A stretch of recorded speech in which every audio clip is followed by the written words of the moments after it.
Welcome to the Tuesday Review. I'm Nathan, as always, joined by James and Callum. How you going, guys? Not bad. Actually, no, I'm good this week. Good this week? Once. Oh, very good. You know why? Why? Barbenheimer, baby. Yeah. We've got some good stuff to talk about this week. Yeah. We're going to talk about Barbie and Oppenheimer, or Oppenheimer and Barbie, depending on your preferred Oh, no, naming we'll talk about conventions. which to watch first and the correct order. But first, a little bit of housekeeping, just to remind listeners, we are now off Twitter and on Threads. Yes. If you do follow us on Twitter, you'll see now that our description in our profile will just give you the link to Threads. Our last tweet is pinned to the top. It says, we're no longer posting, go to Threads. So make sure you're following us on Instagram, which is our main sort of place for communication, and Threads now. And we also still have the Facebook for now. And all of the handle is at Tuesday Review AU. So make sure you follow us there. And delete Twitter, please. Yeah, especially or now whatever it's called now. Especially now that it's escalating and Elon seems to be having some type of midlife crisis, and he's finally had his own way and called the company X, which he's been trying to do for years. He's obsessed with this like brand X. Because he's got SpaceX. Yeah, so he wanted it called X, but then like, why no. shouldn't it all be? Well, I don't know why I'm trying to. He wanted to. So when he was on PayPal, he wanted to call it X, and then the board were like no, and Peter Thiel took over and whatever. And Yeah. So it's been a thing. He wanted to call his child X, and then I think Grimes was like no, something like that. Anyway, he finally got his own way because he owns Twitter. It's his, so it's now X. Jesus. So we off-boarded just in time. Yeah. God, what a mess. What an absolute mess. Also, we have a very big announcement. We're going to MIF. So That's it. I think the last time I went to MIF was like 10 years ago. And then every year since then, I'm like, oh, I should go. I just never had the time, never had the money. And you guys have never been, right? No. Yeah. And then the pandemic happened, and it was all virtual, and I was like, I don't really want to spend the money to watch it in my house. That's the ideal way to do it. Which, even though that's my favorite way probably to watch movies. But then this year we're like, look, we're kind of sort of getting back on track with the show. Still don't know what the hell it is, but we're still kind of like, oh, why don't we see? We've been trying to, you throw out some credit a little bit more. Yeah, be like, let's try we're some things. Technically legit. We're on the radio. For our listeners at home, listen to the podcast. This does go out live, amazingly. Yeah, unfortunately, at least parts of it. Yeah, but we should be using that element of it more to our advantage. And I mean, we review movies. We're not journalists, but we're in that movie critic sphere. So we thought, we'll go to MIF this year and we'll see as many movies as we can, and we'll talk about them at some point. In the next few weeks. On that note, please, if you follow us on, especially Instagram or Threads, probably less so the Facebook. Keep an eye on our socials while we're at MIF, because we'll be posting more. Yeah, we'll try to post more while we're at MIF and keep people updated on what we're seeing and what we're doing, and hopefully if we run into something or someone really cool. So next week there'll be a normal episode, which is Tuesday the 1st, August 1st, and then the 2 weeks after that, so the Tuesday August 8th, Tuesday 15th, there'll be no show. Because we'll be busy. We'll be watching movies 24/7. So we'll obviously say this again next week. But if you're not, make sure you're subscribed to our social media at following us at Tuesday Review AU, so you can keep up with updates there. So we'll be back next week, and then away for a couple of weeks after that, and then we'll come back bearing when we gifts. come back. Yes, it'll be lots of good stuff when we come back. So looking forward to that. So it's going to be an interesting couple of weeks for us. Lot going on. Listeners, probably will be a little bit silent on the radio, but we'll go away, but then we'll come back with more. We'll be doing our best to stay on top of the socials.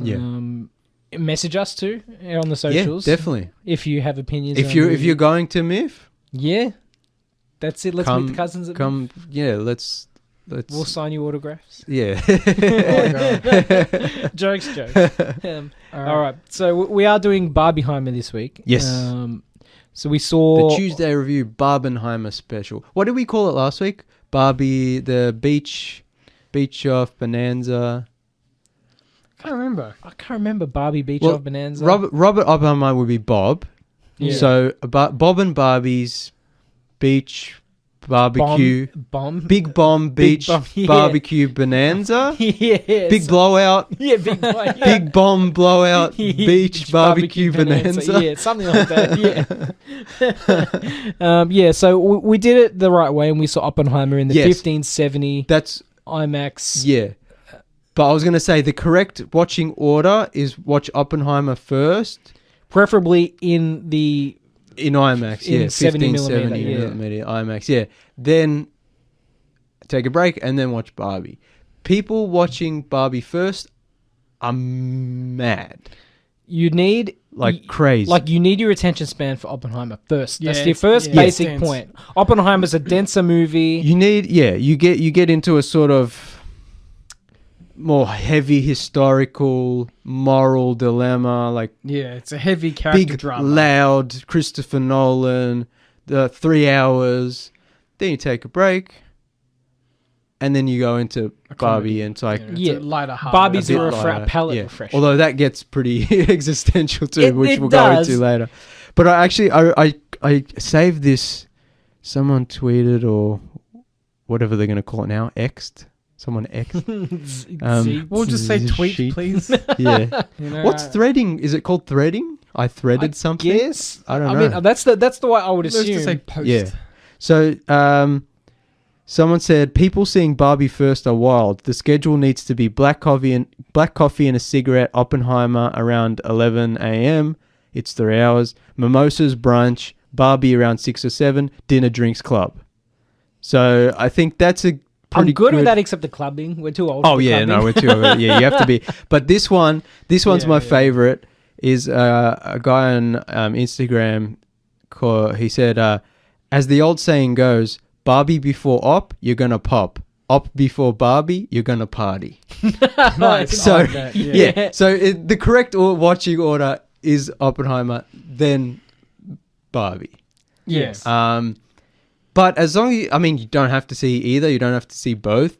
But both are definitely worth seeing. It's not just a meme. I know the last few months, especially, have been plastered with Barbenheimer memes and clickbaity, why you need to go, and people who have never heard of Oppenheimer, or who have no interest in this kind of movie or Christopher Nolan, whatever, going just because it's part of the meme, and same with Barbie, the other way around.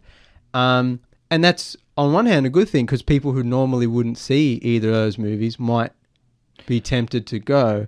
But it's not just a meme.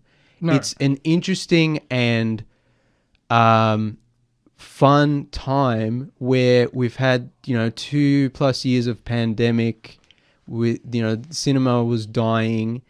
Now we have the strikes, so cinema's dying again. This might be the last. This might be if you want to go to the movies, this might be the last time you're going to see something good for a while. Yeah, and if you've ever listened to this show, more than a couple of episodes of this show, we always complain about how stale and ugly and boring most kind of mainstream movies are. And so for two big movies, also kind of diametrically opposed movies, completely different. Kind of both movies, extreme sides of the equation in terms of films. Both by great writers and directors, and both with a sort of historical figure. You could say one's black and white, and one's very pink. Yeah, very very pink. But it's just it's all it's as much as we like to complain about the movies suck now and whatever, it's not worth going to the cinema, it costs too much. It's just it's good to have something that's exciting to go to the cinema for. Yeah. And, we've talked about before, I'm a Chris Nolan simp. As are we all. We all are here. So it doesn't matter what he's doing, I'll be there day one. I said to you guys, I'm taking the release day off work. I'm going to buy IMAX tickets for Oppenheimer. I don't care if you're coming or not. this.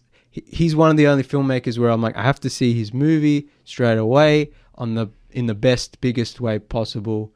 And so it doesn't really matter what the movie is, I'm there. But then Barbie just happened to come out in the same day, and it's just like, and then, you know, there was all the clickbaity, memey stuff. And I'm like, no, I'm getting excited for that too. That's going to be good too. We were and like, so I mean, we were sold via Ryan Gosling. Well, Greta Gerwig. I mean, Greta Gerwig, Noah Baumbach. I mean, we're Baumbachers. That's I was explaining this to a friend of the show, Alex, at work, and he's like, "Why?" And I'm like, "Because Greta Gerwig and Noah Baumbach," and he's like, "I don't know who they are." Yeah, exactly. And I'm like, "But I do." That's and that means it's going to be a very good film. And that's the thing. There are a lot of normies, quote unquote, whatever, like who are going to go see Barbie because whatever, or they're going to go see Oppenheimer because whatever, and they have no. And part of the reason they're very surprised with Barbie is because they probably had no idea what they were really going in for when it was written by Noah Baumbach and Greta Gerwig. Yeah, exactly. Which we'll get more into later. Yeah, but it's just like, it's good to be excited to go to the cinema, especially for two movies that are so different, and yet similar in a lot of weird kind of ways. Yeah. And especially like we were just saying, it's like the future is so uncertain in terms of the media cinema landscape. I mean, it's kind of a nervous world right now anyway, right? Everything's sort of, we're heading towards a cliff. Every part of everyone's life. Like people's lives at the moment, like cost of living's up, you know, there's war in Europe, there's all this, everything's going on. And the movies themselves kind of reflect that anyway. You've got Oppenheimer, obviously, about the dangers of nukes and all that kind of stuff and the dangers of war, we'll say. That it deals with that element of it. Yeah. And then Barbie is just like anxiety in other parts of your lives. I think it's, unfortunately, it's we talk about with a lot of movies, it's just like, it's just relevant to the human experience over time. It's like, it's not just now, but now because there is so much going on, but people are feeling it like now especially 100%. And I think we'll talk about with Barbie as well. It's like, maybe at the last 10 years, people, especially younger people, have gotten in touch with those feelings more so than any generation before, which I think is important. So we saw Oppenheimer first on opening day. I think it was the first session. Yeah, I think so it was. In 1570 IMAX, which is, you know, the biggest, best, most incredible way to see it. I saw an IMAX video. It was an American guy, but it was in an IMAX theater, and he was super excited to have the film. And he's like, for listeners at home who are not aware, the 15 perforated 70mm film print has the rough digital resolution of like 18K. Yeah. So imagine a 4K disc at home, times it by just over 4. And that's the kind of picture quality you're getting at the cinema. As crispy and nice as digital cameras are, it's not 18K. 70mm IMAX film is still the highest quality. But it's not even about the picture quality, which is looked amazing. But also, it was Alan's first time. I wish Alan was here tonight. He came with us. Yeah. But it was his first time seeing a movie in film as well, just in general. He had never been to IMAX either. No. Okay, yeah. So it was his first time seeing an actual film. Yeah. And it's like a different experience watching something completely analog. But it's just like, it's not just the picture quality. It's just like the way it's filmed, the way it's presented. It's just like, Nolan is one. We were talking, Nathan and I were talking before the show about, you know, Tarantino and Nolan are really the only guys doing proper film, because a lot of other people who shoot on film, then it goes through a digital intermediary. They put a lot of CG VFX, whereas Nolan especially is like, it's like all entirely. Yeah, he tries to avoid it. Yeah, as he does as much in camera as possible, so that you don't lose any resolution scanning it to one, to color grade, and two, to put visual effects and CG in it. Which is super interesting, because there are scenes in this film which have to do with, you know, like explosions, and there's also some like string theory kind of stuff in the film, like little effects that to show you an example of like a, you know, a quantum particle kind of stuff. And I assumed it was CG, but no, like Kubrick style, he just figured out how to do it in film, in camera. I mean, that's the thing is, you know, we always talk about movie on the magic. Show we always talk about on the show about practical effects and all these great movies that we love from the 60s, 70s, 80s, whatever. And, they didn't have CGI. No. And so now when a movie does something like that, that's a bit strange and they don't use CGI, it's kind of amazing, but also it's like, that's movie magic. That's how they've always been made. It's like, why are we so surprised? And also, why aren't more people putting the time and effort in to doing it this way? Because as we discuss every week on this show, you can tell it's CG. You can tell it looks awful. Remind me about this when we get to Barbie, because I have a really interesting point to bring up about the CG. Oh, about CG? Yeah. Oh, yeah. Specific to Barbie. Well, we can mention it now, and then we can elaborate on it later. But it's just like, this is what I was saying, where Oppenheimer and Barbie are both similar and different and similar. Is it's like, everyone's talking about Nolan shooting on film, being all practical, no CGI, real explosions, this, that, and the other. Meanwhile, Greta Gerwig also doing a lot in camera and practically. Yeah. She's like very deliberately taking cues from like 1950s golden era Hollywood musicals. And so all the sets are very colorful and big and built. Yeah, and the backgrounds the actually dollhouses, the dollhouses actually built. The set and the backgrounds are actually like matte paintings, and it's like, it's definitely supposed to evoke that kind of old nostalgia, Hollywood Singing in the Rain, Wizard of Oz esque thing. Less asbestos, assumedly. You'd hope so. You'd bloody hope so. But yeah, it's like the saying. It's like that practical element helps, tangible, physical. Yeah, it helps Barbie just as much as it helps Oppenheimer. Yeah, even especially with Barbie, a property like that where you absolutely could justify CG. Yeah. You could be like, oh, who cares? It's a kids' film. It's meta. It's from Mattel Toys. We'll talk about it later. But like, Barbie is the best case scenario for a Barbie movie. Also, not only that, but it exceeds that. But also, to an extent, this is another conversation entirely. But how much kind of Hollywood accounting goes into CG? We'll say, with movies costing $250 million, and they never make a profit. But the whole thing with that is as well, I'm guessing Greta Gerwig and Noah Baumbach, they would have avoided a lot of these pitfalls by building practically and doing a lot of them, overseeing themselves. Well, I mean, I'm sure we never got to review Tenet properly because of pandemic and whatever, but, we might have mentioned, like, he crashed that 747 for real because it was cheaper than doing it all CGI. And also, it looked better. I mean, it looked awesome. The point I was going to make in the Barbie section is that there was a clip of behind the scenes where you can see them doing practical stuff.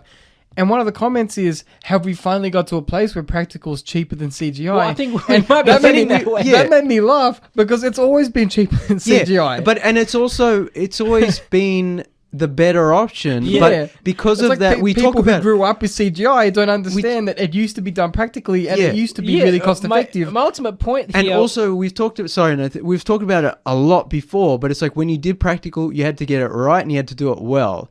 Now as CG, it allows filmmakers and studios to be really lazy. Yeah, and it costs more to keep doing re-renders and such. That's another reason why Nolan doesn't use CG. It's like, because it's just lazy. He's just like, there's no danger, there's no tangibility, there's no... Yeah. I mean, obviously Nolan's your kind of...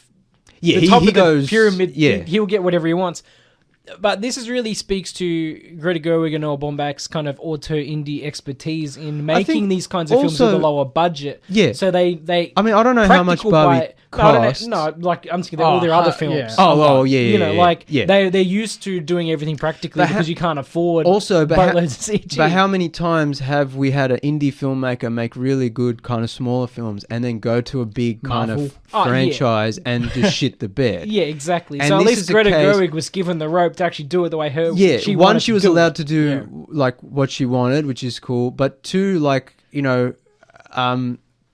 knew how to handle it.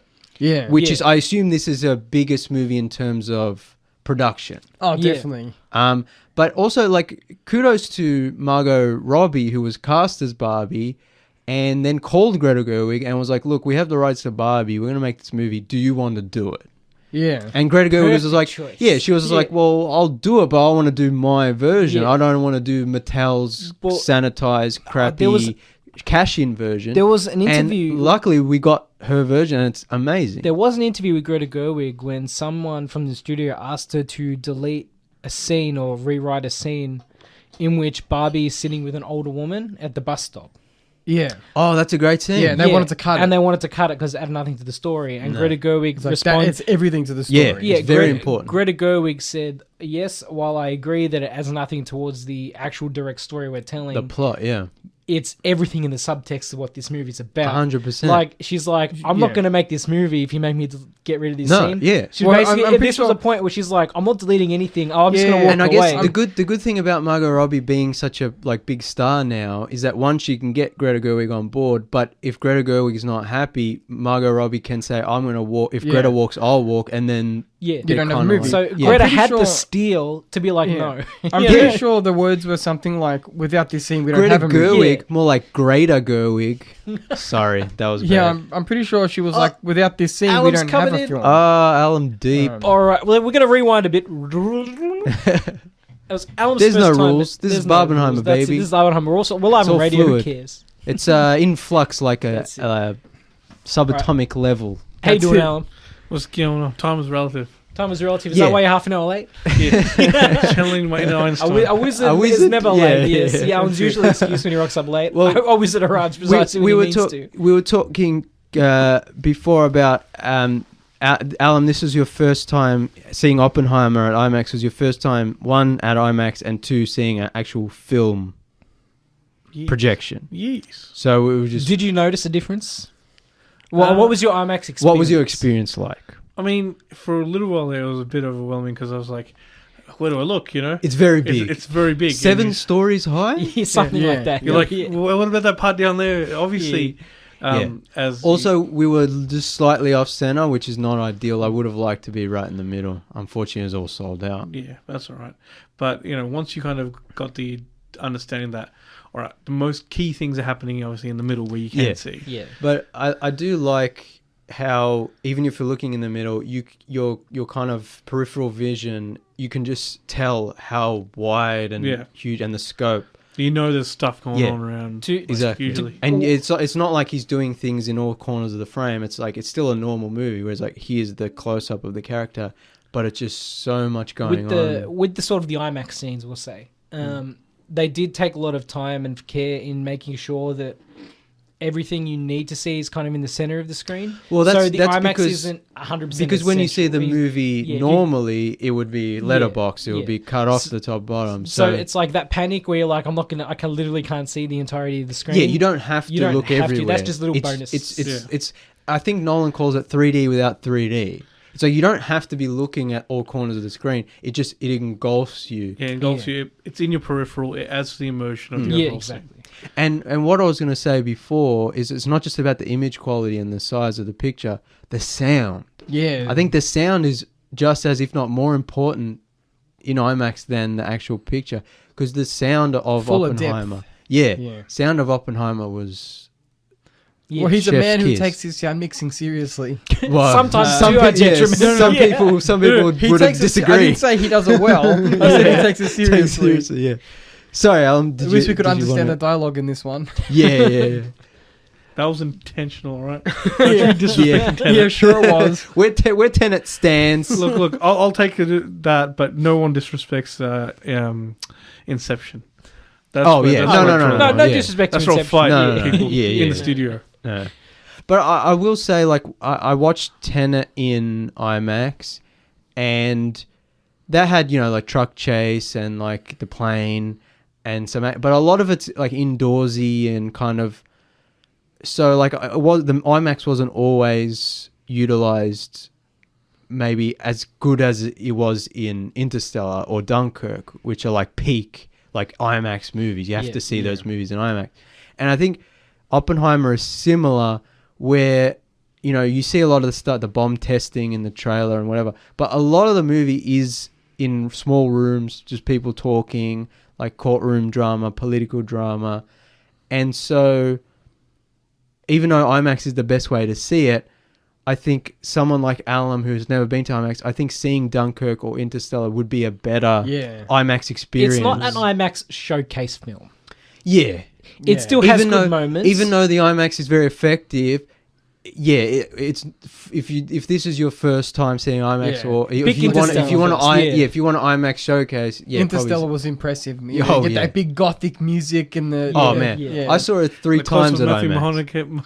McConaughey's face just cried. Oh, here we go. Okay, several stories worth of Matthew McConaughey's face just cried. This is not enough stories. This is a perfect segue for Alan. So Alan was fine to come to Oppenheimer, but he didn't want to come to Barbie because he's Mr. Toxic Masculinity. That's right. And this is we almost sold him on coming though. Every time Interstellar comes up in conversation, he's like, "Oh, I don't like it when Matthew McConaughey cries." Hey, all I'm saying is if you wouldn't be bawling your eyes out if you realize you missed decades of your kid's life. I'm like, it's a 3-hour film. Can we get on with it? I feel like Alan will be one of them. It's like, I missed 3 decades of my kid's life. Time to take off the belt and show him what's up. Here's all the beanies he missed out on. Remind him what he's missed out on. But we'll talk about more when we talk about Barbie. It's just like, there are a lot of people who are like afraid to see Barbie for whatever reason. And they shouldn't be because it's great. It doesn't matter who you are. Again, we'll get into it more when we talk about Barbie specifically, but I think people misunderstand what the movie actually is. 100%. And all the normies. I keep saying that and I keep using the because I'm being ironic, but also I'm not, but also I am. But also, a lot of people don't know who Greta Gerwig is. A lot of people don't know what the behind the scenes was in terms of the practical stuff that we just talked about or whatever. Also, they don't understand. We'll get into it later, but they don't even understand the plot. And also, actually, we'll talk about this either now or later, or throughout the show. We were talking before we turned on the mics about media literacy and critical thinking, and how a lot of people lack in these skills. I mean, and it applies to both these movies too. I've seen people whether they actually ever manufactured outrage or not. Oh yeah, 100%. Getting upset because there was no, we'll say, ethnic or Japanese representation in Oppenheimer, and I'm like, but that's not what the movie's about. No, but you're missing the point. We were talking about is that every time a movie comes out, especially a popular big movie, there's going to be manufactured outrage because this is why I don't like social media very much. Is like people do it for clickbait. Clicks. People do it because they make money out of it. And people buy into it because they don't understand. But I'm like, you have to understand, none of that's real. None of that. No one actually cares that the Oppenheimer is not told from the Japanese perspective. It's not about that. So I think the first thing about Oppenheimer is it's based on a book, American Prometheus. Yeah, number one. But number two, it's literally a biopic about a man. It's not a specifically a man trying to get his security clearance renewed. Well, that's part of the movie. That's a large part of the movie. Part of the movie. It's not about the bomb, man. It's about his security clearance. Yeah. And whether he may or may not be a communist. So a lot of people, at least online, like Nathan said, it could be manufactured outrage, but a lot of it doesn't seem to be. A lot of it seems to be from the people who... with manufactured outrage, and then people buy into it. Exactly. And then they say, we talked about on the show before, like with Joker and stuff, of like, it's going to cause mass shootings. It's like, no one actually believes any of this. Except there was in Delhi a young man who threw a large firecracker, a bomb, that exploded in the cinema. And during Joker? During Oppenheimer. Oh. And... people thought it was an immersive experience. This the 4D. Yes, it's the Delhi 4D. The audience appreciate it. The Delhi version of 4D. They thought it really helped the film, you know. Yeah. What I was gonna say is that a lot of people who I guess haven't seen the trailer or don't really understand what the movie's trying to do, I think they assume it's a World War II movie, like a Dunkirk style thing. Except that it's actually a biopic about one man. Specifically, it's a character study about Oppenheimer. So you get these people online, and some of these people are real because I follow all these low lives on Twitter. I know what's real and what's not. You should get off. You should get off X. there. Thank you very much. Anyway, get the X off of X. A lot of these people are saying it's unfair to the Japanese perspective, blah blah blah. And you know what? Like, it might, who am I to judge, right? Maybe. As someone on Twitter I follow actually said, well, it's a shame that there's no such thing as a Japanese movie culture of any kind that people can go and watch. Maybe Grave of the Fireflies. It's a shame that doesn't exist. Anyway, there's a breadth of movies about the Japanese perspective about World War II. You could say it's baked into their cinematic culture for one. It becomes a part of that fabric of society. So it's reductive to say that there's how dare Nolan not include the Japanese perspective? It's not his place to. Number one, but number two, that's also, not the point of the film. Also, the movie, like we were saying, it's about Oppenheimer, even though he was, the quote unquote the father of the atomic bomb, and was, this is such an important part of him and his history and of world history. But it's like the movie's not about that. Yeah, it's not the Trinity explosion movie. It's not the Manhattan Project movie. For all the stuff in the trailer, I can understand a person going and being frustrated by this movie because for all the stuff in the trailer, the Trinity test and the building of the atomic bomb is a major part of the trailers and marketing and whatever. But it's in terms of the 3-hour length of Oppenheimer, it's quite a small And if you don't, part. it's funny, right? If you don't pay attention to history, you're going to lose a lot of the context behind this film. So one of these people on Twitter complaining about it, because these people complain about everything, but they don't know much, was saying how it's, and here's another biopic we don't need of a white man suffering while bad things happen to people around the world. Yeah, that's manufactured outrage. Well, someone replied, there was like, they got the community comment, I should say. The community comments were added being like, actually, Oppenheimer was Jewish and was aware that his people in Europe were suffering greatly and he was tormented by the dropping of the bomb. It's not a white suffering film in the sense that these people are making it out to be. But these people wouldn't understand the intricacies. They don't seem to understand like the whole fabric of World War II. It's not as simple to say a white man bad. I think it's also not only critical thinking and media literacy people lack, but just general knowledge and historical knowledge that people just don't. And I'm not saying you have to know about World War II and Oppenheimer. You have to have a basic understanding of World War II to get a full appreciation of the film. And if you don't complain about it, Google it or read a book. Yeah, watch a Ken Burns documentary, please. It's the same thing with Barbie of like people complaining about. Play Wolfenstein. I mean, no. Oh yeah, the most historically accurate. Call of Duty. Hitler in a mech suit. Ones, but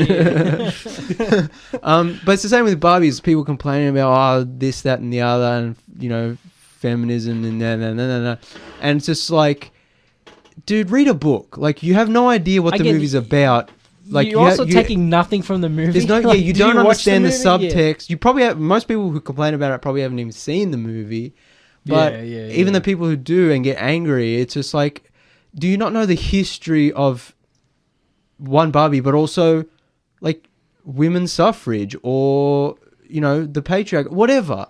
Like, it's the same thing with World War II. You don't have to know everything about it, but instead of just having a knee-jerk reaction, getting angry, learn yourself. Because it's not about Japan. This film's not about Japan. It's about Oppenheimer's personal struggle. To not only the struggle to build the bomb and the pressure that him and the scientists were under, but also about his personal struggles with his relationships, him teaching at, it's his whole life's told in the 3-hour block. I mean, and the courtroomy dramas that happened after the bomb, which are a serious part of the film. Also, it's really about Oppenheimer as a man being held accountable for things that weren't even really in his control. No. Yeah. Like the whole stuff with the H bomb, they were throwing him under the bus for that. Oh yeah, that was even ridiculous. Agree with, right? But at the end of the day, he was head of the project, so he has to get thrown under the bus for everything. Yeah. Even though everybody in the room knows. That's what I just said. Is he became known as quote unquote the father of the atomic bomb? Yeah. And it's like in reality, he was one man of. He was a man with a scientific drive, curiosity, obsession. That were in the middle of World War II, the Nazis were going to create the bomb. It's like who had to? He had to get there first, and then when they dropped Germany surrenders. It's like, well, do we still drop the bomb? Do we need it anymore? Should the scientists go home? Should we pack this up? And it's like eventually they dropped the bombs on Japan. Spoiler alert. Read a book. And it's just like, well, was that morally? It's like there's a very morally a moral dilemma. And was that the right thing to do? And like they were holding his feet under the coals for all of this. And then it's like he was one man of hundreds. And then but after he's also that, meant to be held accountable for everyone's sins. Exactly. But then after that, Oppenheimer was very much an active kind of spokesperson for nuclear regulation and maybe now that everyone has the bomb, maybe we should start talking to Russia, maybe we should start they threw him on the bus because it's like, we America, we strong, we kill commies. That's right. Bombs are necessary during a war maybe, but then when the war's finished, maybe we need to cool off on them. You know what I mean? And I think people didn't take the military-industrial complex didn't take kindly to that. You put away the stick and somebody else is going to come hit you. Whereas if you keep a sharpened stick ready... No, but the idea is... Yeah, but then everyone else wants a bigger stick, and then you control all the you make sure the world agrees. It's itchy and scratchy with the... he gets a gun, and he gets a bigger gun, and until it's the whole world gets destroyed. That's right. And this is what Oppenheimer's about. And it's kind of, again, similar to Barbie. It's exactly like Barbie. Yeah, it's exactly like Barbie. It's power dynamic. Yeah, it's like if you keep one-upping, either someone in your relationship or someone you work for or whatever. So if you keep trying to one-up each other and have more power over another, there's no equality, and the whole world implodes. If people suffer. Exactly. Yeah. So anyway, we saw we saw Oppenheimer in IMAX. It was awesome. Great time. I didn't hear the thing clicking. We heard it once when there was a silent scene. The movie's very loud, obviously, but there was one scene where it gets very quiet and you hear the flickering. You hear the... Just part of the immersion and experience. So we saw IMAX. That was great. Then we saw Barbie. The next day. The next day, we couldn't do both on the same day. And then and that was great. And then we had a barbecue. That was Barbie Day. After you. So it was Barbie and Barbie Day. And that was really cool too. So we had like a Barbenheimer. We took time off work and had like a couple of days of... So that was really fun.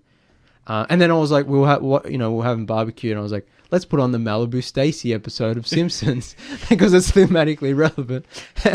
And that's a great episode too because it has a lot of similar jokes. Feminism kind of side and of also like whether Barbie's really a good thing or a bad thing. Yeah, and the problematic side of Barbie's creator and like all that stuff. So that was fun. So we had a great Barbenheimer couple of days. Yeah. And also I am planning, and a friend of mine hasn't seen either film yet. So I said next weekend we'll do a Barbenheimer day. So I'm going to see Oppenheimer again in the morning, just in normal, not in IMAX.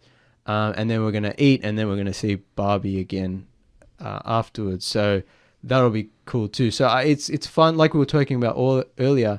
It's not just a meme. It's two great films by two great filmmakers. Weirdly, the different sides of the same coin. Yeah, exactly. Also kind of related, and also in a time where cinema, we don't know what's going on with it, with the industry, and we're paying a lot of money to go to the movies. It has to be a movie worth watching. Yeah. And so it's good that I'm excited to go not once but twice. I would have gone more, especially to IMAX if I could afford it. And so it's like just kind of great to have that feeling of like, oh yeah, let's do it again. And also Barbenheimer is not just a meme, but like it's a thing now. Like we did Barbenheimer across 2 days. Now I told my friend, I'm like, let's do Barbenheimer day. So we're going to do it on the same day. And then next year, when both movies come out on 4K, I might watch them on the same day just because now they're inextricably linked. Much to Christopher Nolan's chagrin. No, I think it's a good thing, like because it's both. Yeah, no. I mean, both movies are doing better because of the other. When someone asked him if he'd seen Barbie, he was like, "No." No, he's definitely going to see it though. Yeah. Just his reaction made me laugh because then you see Margot Robbie and Greta Gerwig buying all these movie tickets and posting. But I'm sure he would have gone to see it. Of course he would. Yeah. Did you see IMAX? He's probably been asked that same question every single second of every day for the last. IMAX Melbourne was putting on their socials like, please come and watch it in 4K laser, please, because everyone's just going to see the film. And even Nolan, you can get which seat you want. Even Nolan was like, don't do it. But speaking of the IMAX, the actual film reel, they had to extend the wheel so that they could fit the whole it was bigger film than, IMAX reel. It was bigger of than Oppenheimer. they could support by default. Yeah, and then I read that if you laid it all out, 11 miles, 11 miles, which is about 18 kilometers, and it weighed about a whole lot, 280 kilos, give or take. So that a whole reel, so that was cool. Yeah, I knew it was real when you could see the tape on the screen as it would go down. Did you notice that at the beginning? I didn't notice tape, but there was a little black splotch that got stuck in the gate, and it was kind of moving up and down, and then it went away, and then it came back up again, and then it went away, and then a bug got stuck on the screen. Between Adds to the charm. Yeah. Yeah. You don't get that with digital. No. Just Cillian Murphy's face with the little mole. mole. When did it? We'll be back with Barbie right after this. You are back on the Tuesday review. Alan has a quick public service announcement before we continue. Anyone that can, please start watching My Adventures with Superman. Oh, the anime series. Alan's Adventures with Superman. What? My Adventures. With the show. That's the show's title. Okay. It's an animated show. It features obviously Lois Lane and Clark Kent interning at the Daily Planet. Daily Planet. I was going to say Daily Bugle for a second there. Yeah. Channeling into Spider-Man. Yeah. Basically, and they also have Jimmy Olsen, I think. Yes. But they've changed a ginger into a person of color. Is the kind of ginger erases Hollywood. Yeah, Hollywood does it. Which I don't mind. It's cool. Yeah. I'm not ginger. It doesn't bother me. The biggest issue with it is that for some reason it's not available in Australia. You just can't get it. So you can. Listeners know where to go. Yeah. So you can, if you go on the Adult Swim website, you can watch the first episode with the VPN. But the other ones, you need to log in with your cable service provider, which we can't because we're not American. Yeah. But I do encourage people to find it any which way they can. It's 3 episodes in so far. It is very nice. All right, yeah. Well, maybe we'll talk about it next week or when it's finished. I've heard good things. Yeah, I've heard it's good.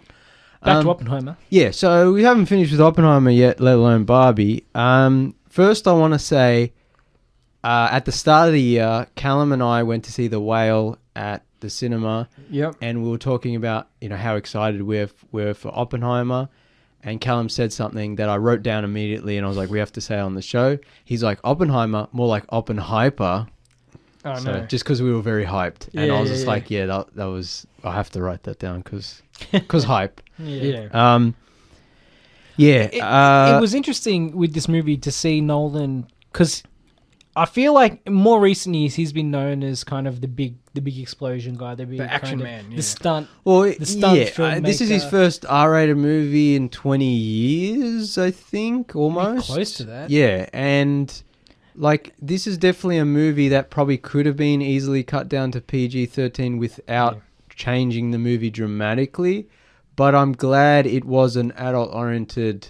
You know what? It's the kind of movie study. we would have got in the 90s. Exactly. And in the 90s, this would have made way more money than it's making This movie now. has maybe a lot in common with JFK. Yes. Yeah, definitely. It's Yeah, and I think I'm glad Nolan made the movie this way instead of making it all about the bomb and being all kind of just like... Well, I would have loved that too, because, when we left the cinema, Callum and I were talking about, it would have been cool to see them making the bomb more and, I mean in the way where Nolan's been known lately for being flashy. He's the shtick guy. How Tenet was in reverse and Inception was the dream within levels. dreams. Yeah, and Interstellar was kind of like the big science fiction movie. I'm glad he's kind of being like, no, I'm not the shtick guy. I'm going to make a drama. This is the movie I want to make. Yeah. And he hasn't kind of fell down a hole into being... Yeah. It's a good hole to be in. No, it's good because he proved he can write among the best.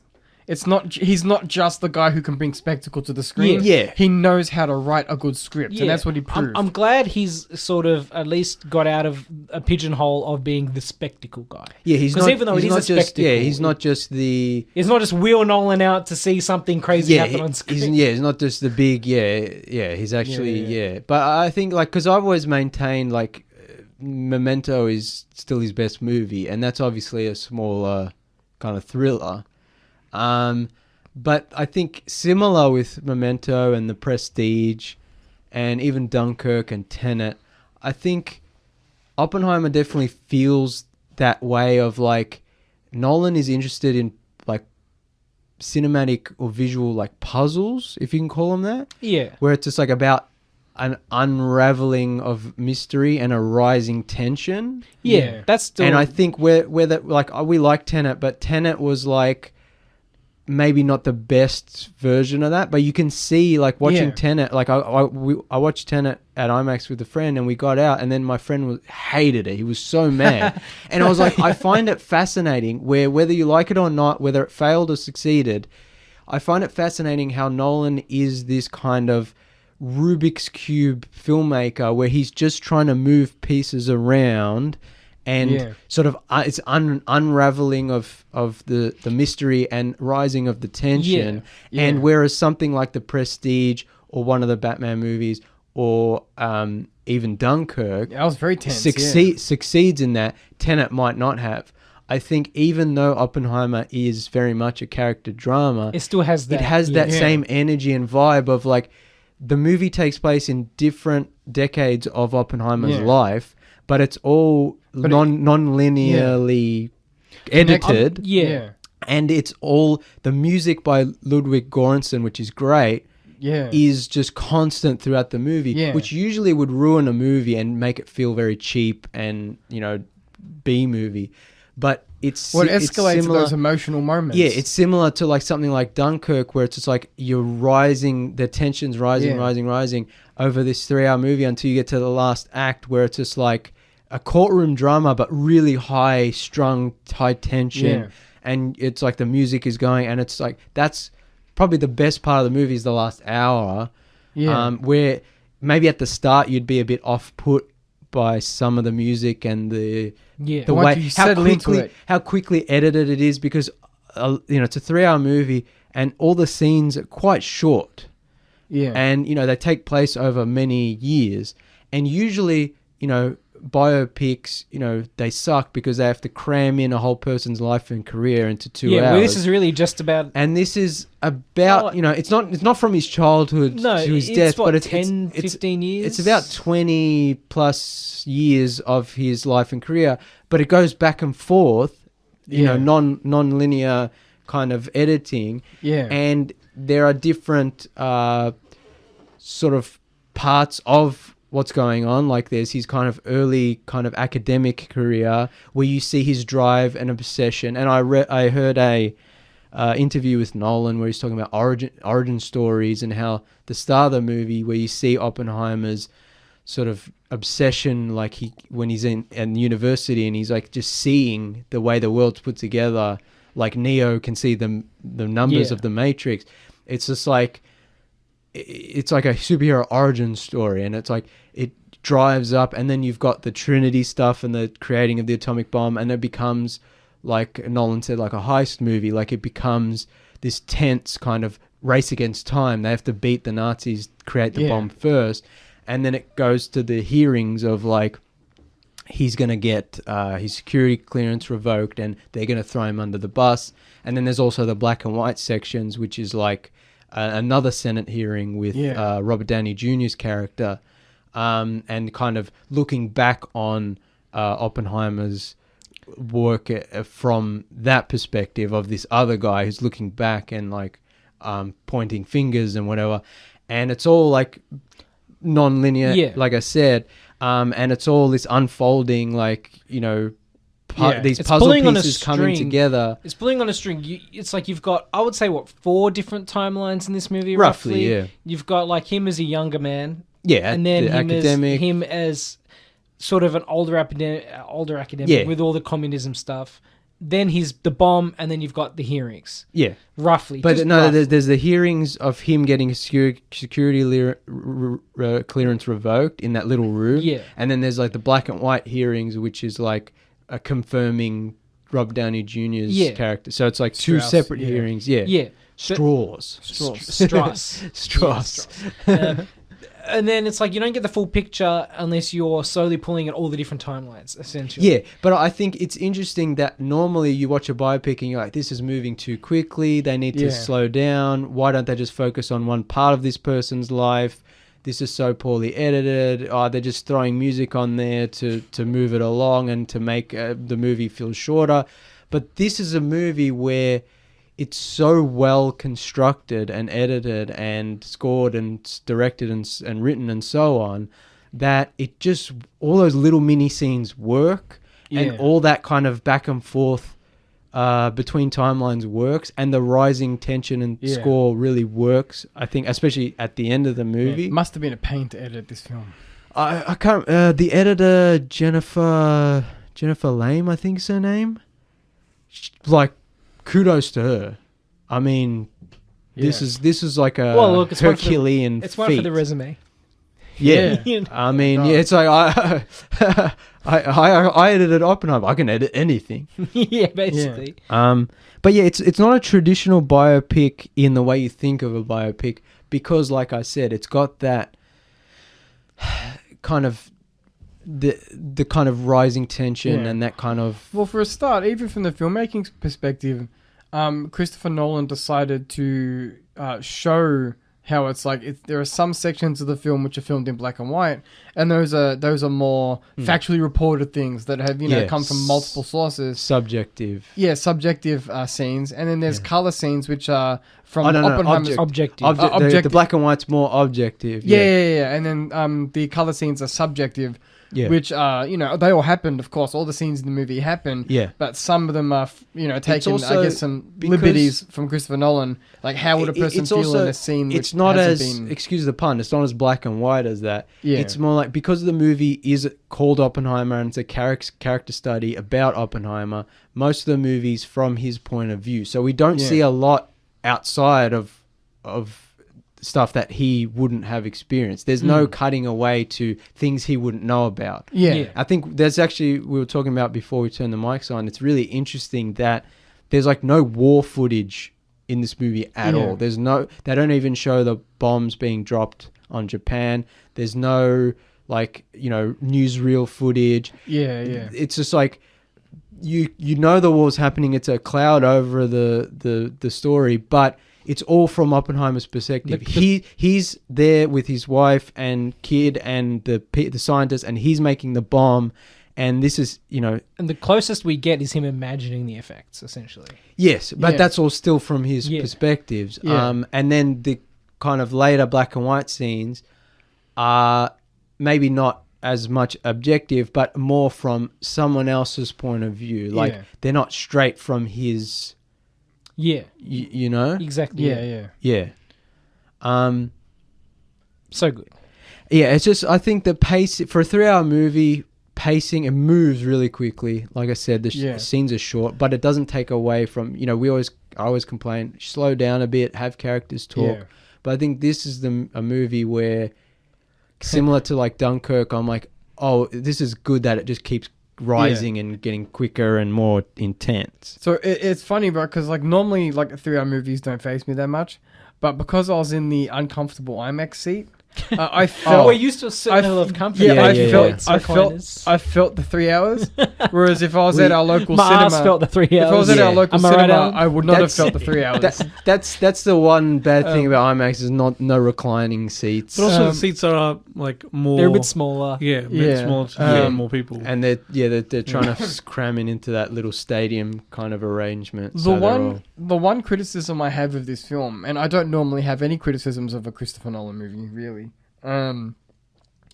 Is that I think that some of the stuff towards the end of the film with the hearings and all the security clearance stuff and that, I think that could have been tightened a little bit to make a little bit more extra room for the bomb stuff, because we saw a little bit of the bomb making, but a lot of it was talking the diplomatic side of that, figuring out who's going to come on the team, I don't know if I could cut anything out.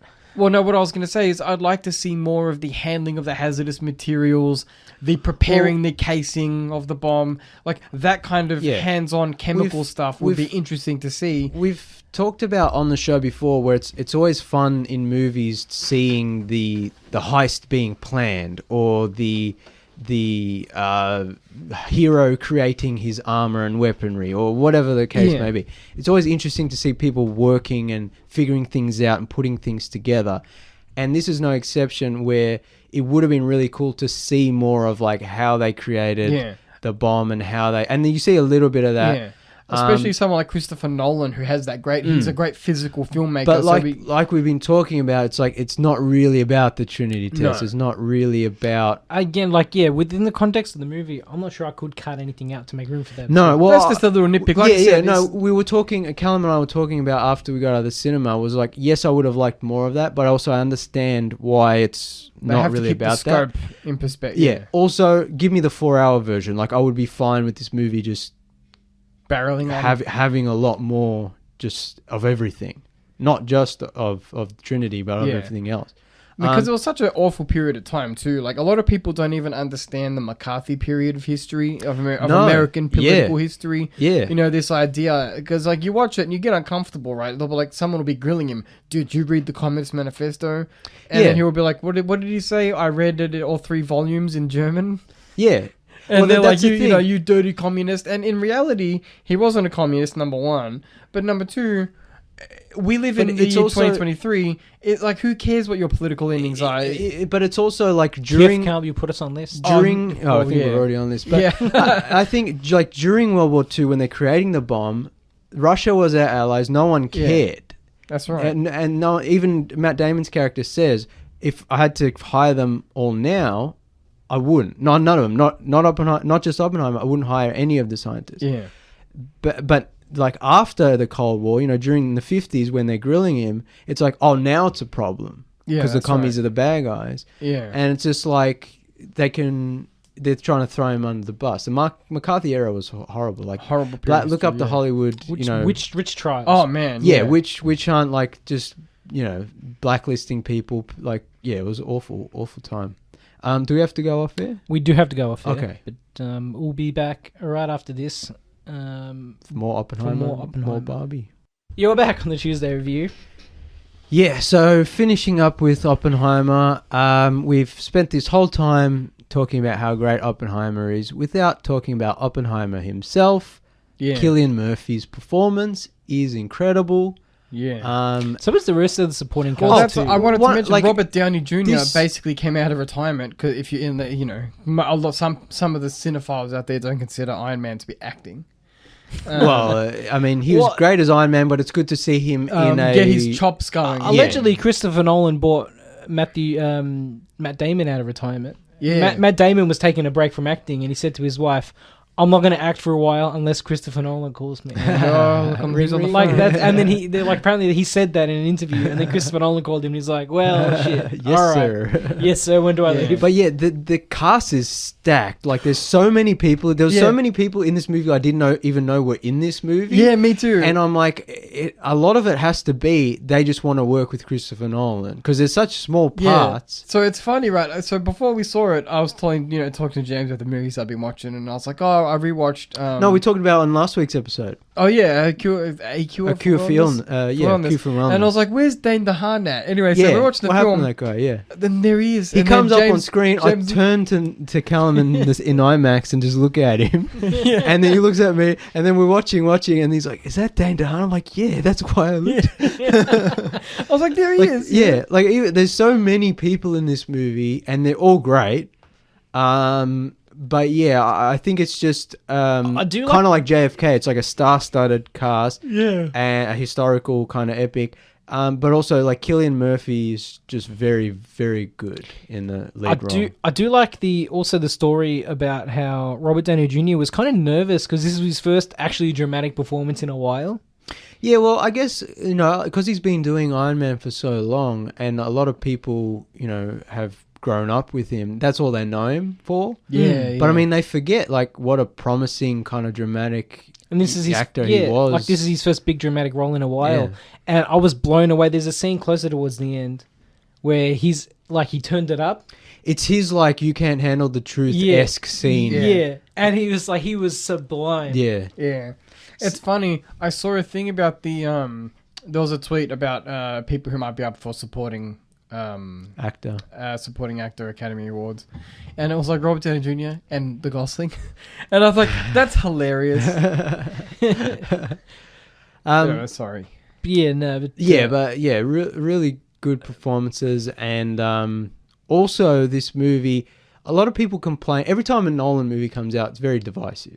It doesn't matter what movie it is, people complain as you were saying before, they're puzzle box movies. People aren't. People that go to get their mind numb and eat popcorn are never going to like these movies. But there's also a lot of like cinema film bros and like Nolan bros who would go see this movie and go, "Oh yeah, I loved Inception," because they think it's the most complex movie ever made, and they wouldn't know how to handle a lot of. But anyway, that's not my point. Is a lot of people criticize Nolan's movies for being very exposition heavy, which I've always loved about his movies. I love like scientific jargon. That's why I like Star Trek, where they're just making up pseudo-scientific words and whatever.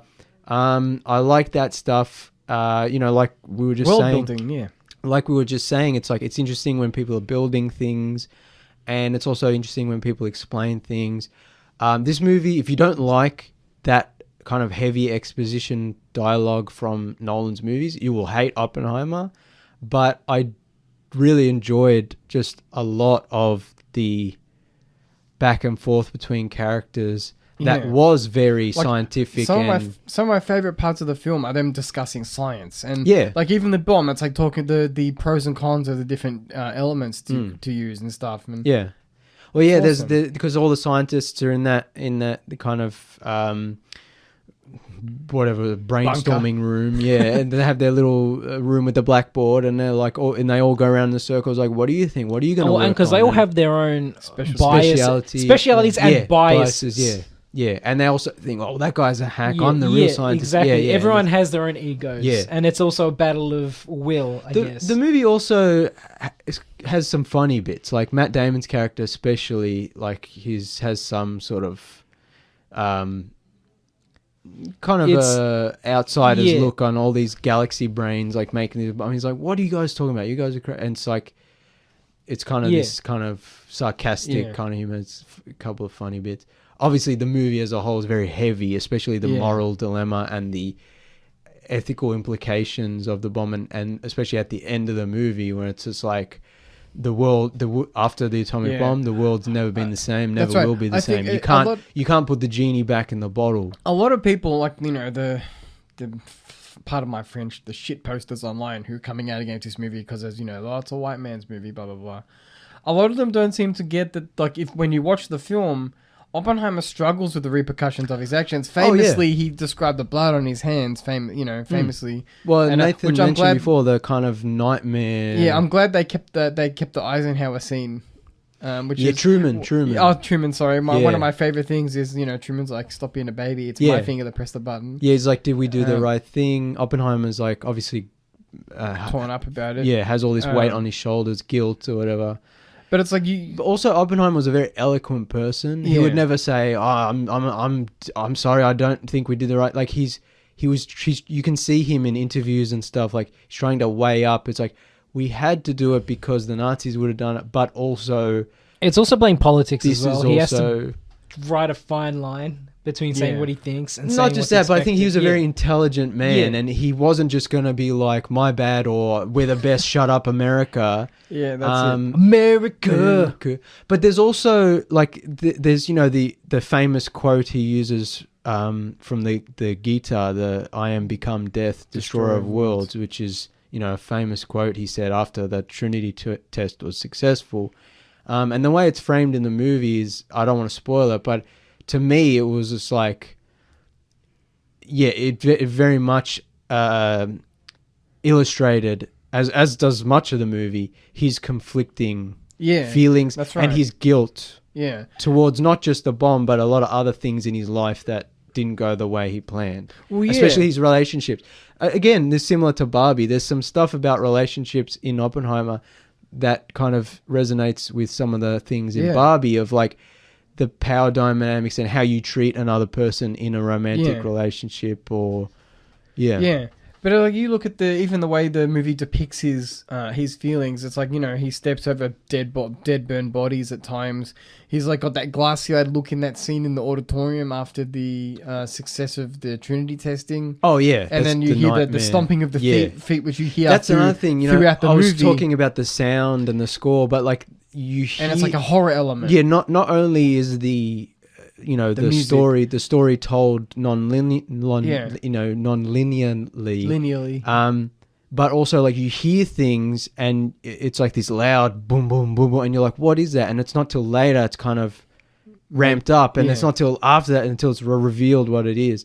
And I think, it's similar with it's lot of like Nolan's... the echo in his head, you know what I mean? Yeah. And it's like he sees these visions of bombs in the sky. Yeah. And it's one of those things where it's like, what do you do? Because you know you have to make the bomb, but you also know people are going to die, even if it's not your choice to drop the bomb. Yeah. Which is one thing that the people keep questioning about. It's like, would you drop the bomb? You know, blah, blah. It's not up to him. Yeah, and it's not a simple answer. As much of a cop-out it is to say, he was essentially a man doing his job because he was the only one who could do the job. That was a great scene where they're trying to decide where to drop the bombs. Yeah. It's the kind of longest scene in the movie almost, and there's no music, and it's like the superfluous. It's the first time that the movie's kind of slowed down and quietened like that, and it's such a... Yeah, it's like we can't drop it on Tokyo because that's where me and my wife went on my honeymoon. Yeah. It's so, what's the word? Morbid? Yeah, but it's crazy because someone said that's how these things often happen in real life, is things that these great big sweeping events in the world are often done by some dude being like, yeah, whatever. Yeah, it's just bureaucracy and this kind of... Psychopaths. Oh, yeah. Kinda, I mean, it's just like, pick a city, any city, where they don't take into account the consequences of their actions. Yeah, and it comes off as perverse. You know what I mean? Like it's depicted that way for a reason. Oh, 100%. It's not like, an eagle doesn't swoop down, land on his shoulder. Nolan is very aware of what he's doing. He's not. Yeah. I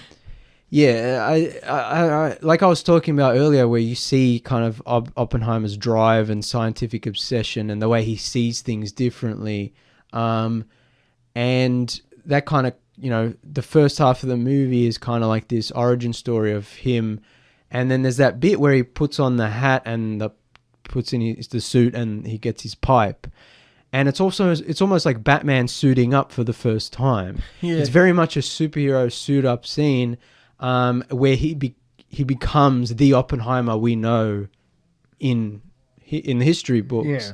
And that's, I think Nolan is becomes the man to do the job. As much as people like to criticize Nolan, like, he's very aware of the tropes he's using. He's very aware of the story he's telling and the way he's telling it. Whether you like it or not, that's up to you. I'm not going to say if you don't like it, you're an idiot. But yeah, read a book if you don't know about the history. But also, I think a lot of times people watch Nolan's movies and... like we were saying with media literacy and critical thinking, which we'll go into more with Barbie, it's like they don't really... Look, if you didn't like it, it's up to you, but we're Nolan Simpson. Shut up. Yeah, it's a good movie. I just think people also just don't care. We were talking about this before the show. People just don't care. Yeah. They don't care to engage with the media. Yeah. And that's fine. If movies not your thing, if whatever's not your thing, that's fine, but then also don't... Yeah, if you don't have a stake in the skin in the game or...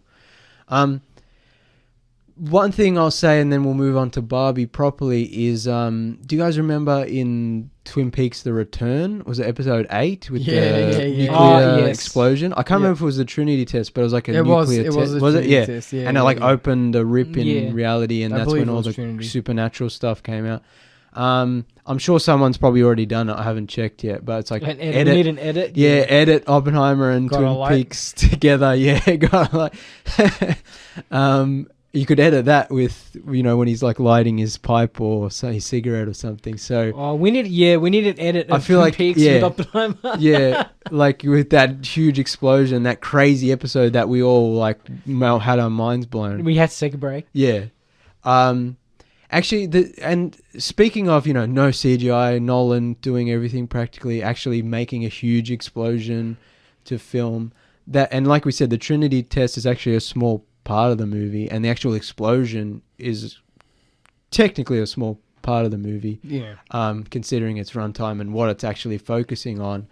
But that scene was still very effective, and not only the visuals, but the way they use sound in the test scene, where you just see the fireball, and I was just like, oh, this is... I did like the effectiveness of the sound design in that scene, where it goes off, because you don't hear the bomb sound straight away. But I did like instead of silence, you heard the breathing. And it almost adds more weight to it. It's anxiety. It's the ambient noise in the scene, the breathing, and it's from Oppenheimer's perspective, which, like I said, the whole movie is about him and mostly from his perspective, and so you're finally seeing... Also, note to the guy in the car. They're sitting in their cars. Jack Quaid's character. Yeah, and they're putting sunscreen on because, of course, with the bomb, they're putting sunscreen on at night because all the UV with the explosion. Is and it rubbed in? Yeah. It's like, it's all still white. And then there's a guy in the car who's like, the glass will protect me. Yeah, but he's like, but not what's going to protect it's you like the from UV will the glass will stop the UV. He's like, what's going to stop the glass? And he's like, yeah. Why would you sit in a car, man? You know it's going to blow. You get covered in glass. Anyway, it was a funny moment. Jack Quaid with his bongos the whole movie. Yeah. I'm bongo scientist. I think that's it for Oppenheimer. You guys have anything else to say? I think we covered everything. 10 out of 10, best movie. Nolan haters, shut up. We're always right. That's it. Nolan, take my money. Yeah. Just generally. Yeah. All right. Barbie, we already talked a bit about this. The other side of the coin. Yeah. So, I mean, when they announced the Barbie movie, the world collectively groaned and rolled their eyes. Much like the Lego movie. It's just like, this is going to be bad. This is going to be emoji levels of lazy cash grab garbage. And it was in development hell for years. And those versions of the movie, if they ever came out, would have been cash grab garbage. But Margot Robbie gets cast as Barbie. And she's perfect for the role. Yeah. I mean, and she, like we said, she brings on Greta Gerwig. And Greta Gerwig brings on Noah Baumbach, who's her husband and also her creative partner. And they kind of create something that is both the studio, family-friendly, fun comedy, Mattel branded it's version. A weird... And also the attacks the idea of the property, the parody / satire of that type of movie, itself, and also a kind of exploration into, the patriarchy, feminism, relationships between men and women, toxic masculinity and toxic femininity. Yeah, and also just what it means to be human. If you're a plastic doll who's been around since the 50s and you're an icon, and then all of a sudden you're in the real world, it's like what? And it's like a Blade Runner-esque. Like, what does being human mean? Yeah. I think it's an interesting movie because it both celebrates, or say, the toy Barbie, but also it kind of also criticizes it. And I was it's brave for a movie to also kind of slander its own product. I was reading an interview. I was reading an interview with Greta Gerwig, and she's like, it can be both and. Yeah. It can be both a kind of studio cash grabby movie and of kind of auteur, deep, kind of meaningful film. And I think she's struck the perfect balance, and she has created the best case scenario for a Barbie movie. Yeah. And similarly with the Lego movie, which has similar themes of like, what does it actually mean to play with this toy? And when you grow up and you lose interest, and when you're an adult, and Will Ferrell plays similar characters in both movies. But similar with the Lego movie, that was the best case scenario. It's just like, oh no, this is going to be awful. And then Lord and Miller did such a great job. And it's similar with this. It's just like, no one thought the Barbie movie was going to be anything special or good. But yeah, Greta Gerwig knocks it out of the park. Yeah. And I remember, when they announced it was her, I'm like, oh, this is going to be interesting. And then the closer it got, I was getting a bit worried. And then that first trailer came out with a 2001 parody. And I was like, oh, this is going to be great. And then there was a bit where I got nervous again. And then as the kind of Barbenheimer energy was coming, people were saying, oh, it's like, okay, this is going to be good. So I knew it was going to be fine when Ryan Gosling started doing press tours. Oh, yes. And number two, that beach scene they released on the internet. Oh, yeah. I was like, it's fine. Yeah. I'm going to enjoy it. It's got some juvenile humor. Yeah. We'll enjoy but we didn't know. We knew the humor might be on point, but we didn't know all the rest of the movie would live up to that. Also, there would be a kind of existential kind of part to it. That's very important. But yeah, as soon as the movie started and I could hear the 2001 music and I realized that wasn't just for a trailer, it was actually the beginning of the movie, I had this huge smile on my face. Yeah. And it didn't go away for the entire movie. Like, I loved this movie from start to finish. Not only is it hilarious, but it also has a sort of emotional message. as the only guys in the cinema, basically. Yeah. We were laughing the hardest. We're sitting there in the middle. We got the best seats, like we always do, right in the middle. Like, screw you, girls. And then there's like an elderly woman and a kind of middle-aged, assumedly daughter, and then like two kind of young girls sitting on the corner, and then like three teenage girls came in, and then like two teenage girls came in with a like teenage guy, and I'm like, oh, there's one more guy, and then Callum's like, yeah, but he's being dragged here by probably his girlfriend or whatever. I'm like, yeah, okay, he doesn't count. Like, we're the real ones here. We're here for Greta Gerwig. I think we probably had a better time than the girls in the cinema. I think we laughed the most out of everyone. Not that no one else is laughing, but I think we got the most out of the movie. Not just the comedy, but also like we were the only people that laughed at the Pride and Prejudice reference. I will also say, that was hilarious. There were a lot of jokes in this movie that were kind of, there were a lot of references and jokes that would appeal to, we'll say, fans of cinema more than just your average, maybe 13-year-old girl who wants to go see the Barbie movie. But also similar with Oppenheimer, where you get a certain type of film bro or Nolan bro who's like, oh yeah, I love him, so I'm going to go Oppenheimer. It's like Barbie kind of makes fun of that, of this kind of film bro of like, let me explain The Godfather to you, and he's just like he's just like talking over, and she's like, whatever. But it's all for us amazing. Oh, hilarious! yeah. And that BBC is like, I just want to shut my brain off and watch BBC's Pride and Prejudice, and it was the BBC version, not the American remake, the good one. Oh, it's so good. So I think we enjoyed it probably the most in the entire theater. 100%, yeah. And I think like I said, it's not just the meme. Both Oppenheimer and Barbie are great, and this is genuinely a really good movie that I really, really enjoyed. And it was fun, it's not just because of any kind of virtue signaling or I like Greta Gerwig, so therefore, like, I'm like, no, this is really good and really funny and really well made, and I want to watch it again just as much as when I watch a Nolan film. And I'll definitely rewatch it. Yeah, I'll get just as much out of it next time. Like I said, I don't. I've said before on the show, I don't like giving number ratings. I think it's there's no real. It's reductive. Yeah. Look, if we had to, both these movies we're reviewing tonight are both 10s. I made the joke 10 out of 10 best movie, but normally I don't like to give a number rating. I think it's, what's the word I'm looking for? Not superfluous. I've used the word before. Well, we use the term reductive because you're reducing. Yeah, but it starts with an A. God. Amorphous? No. Anyway, we get the point. Anyway, yeah. I'll think of it after the show and get really mad. I'm not stupid. Just my brain has a lot of Swiss. We've been thinking a lot tonight. That's all. There's a lot going on behind the scenes. But like, there's, but like the way I judge a movie, and I've talked about it before, is like, how much did I like it when I see it? How much do I think of it afterwards? And how soon do I want to see it again at the cinema? And how soon do I want to buy it on physical media? And both Oppenheimer and Barbie are cases... Like, as soon as possible. Are cases where if I had the money, I would go see these at the movies several times.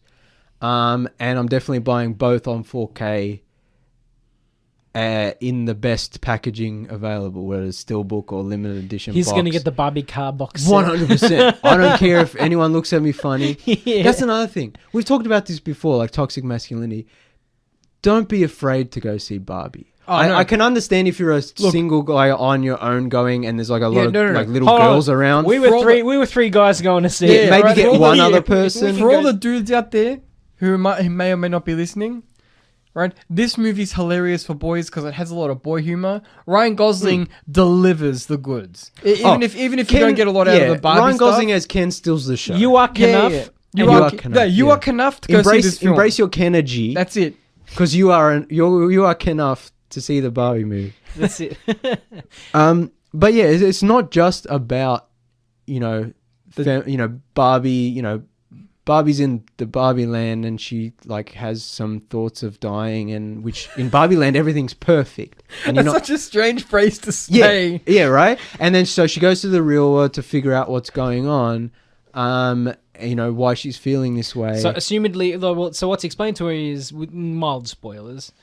Yeah, it's not really. I think it's in the trailer. her feelings and I guess self-worth and physical appearance to an extent reflect the child playing with her. Yeah. So she has to go and because there are problems with Barbie herself. In she Barbie, has to go into the real world to fix the problems. And in Barbie Land, everything's perfect because all the different types of Barbies, there's President Barbie and Space Barbie, Astronaut Barbie, and Nobel Prize winning author Barbie, and whatever. Always pregnant Barbie.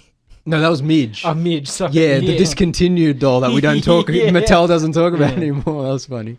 Oh, that's not. Okay, I'm gonna get sidetracked. Go ahead. Okay, what we were just talking about, so I can write it down so we can get back to it. Barbie's journey to real world to rectify the problems, her emotional issues. So you know how like a lot of mostly guys, mostly men, go to see like a Marvel movie or a comic book movie or video game movie, and there's all the references and the Easter eggs, and it's just oh, that's from that, and it's like there's deep cuts and whatever. The Barbie movie does that with Barbie. There's so much like classic costumes and like discontinued dolls and the history of the Barbie hat and the Reminds Barbie me car. Of like, you know, all the Easter eggs in the Super Mario Brothers movie came out? Yeah, except that movie felt like a corporate, cold shell of a movie. Whereas this is very much like it's not just a series of... Because that the Barbie movie could have been like the Super Mario Bros. Movie of like, here's Barbie stuff, the end. Yeah. Whereas this is like... There's a movie about something and well written and well shot and whatever, but also it also has all the franchise. It has all the cool. If you're a Barbie fan, or if you grew up with Barbie, or if you know anything about the history, it's got all that stuff. That kind of depth. Collectors to will be pointing like Leo, you know. Yeah. If Smithers, if Waylon Smithers, I was right. That's what I'd say. If Waylon Smithers was a real guy, he'd be like, and. It's just like, and a lot of people are saying, it's like, why is it okay that like Marvel fans can go, oh, look, it's that guy, but Barbie fans aren't allowed to go, oh, look, it's that thing. And as someone who... It's a magic earring can. As someone who, like, I grew up with Barbie tangentially because my sister had them, and Barbie was big in the late 90s, early 2000s. There were a lot of video games coming out and stuff like that. But, you know, I wasn't really, I didn't know anything. But...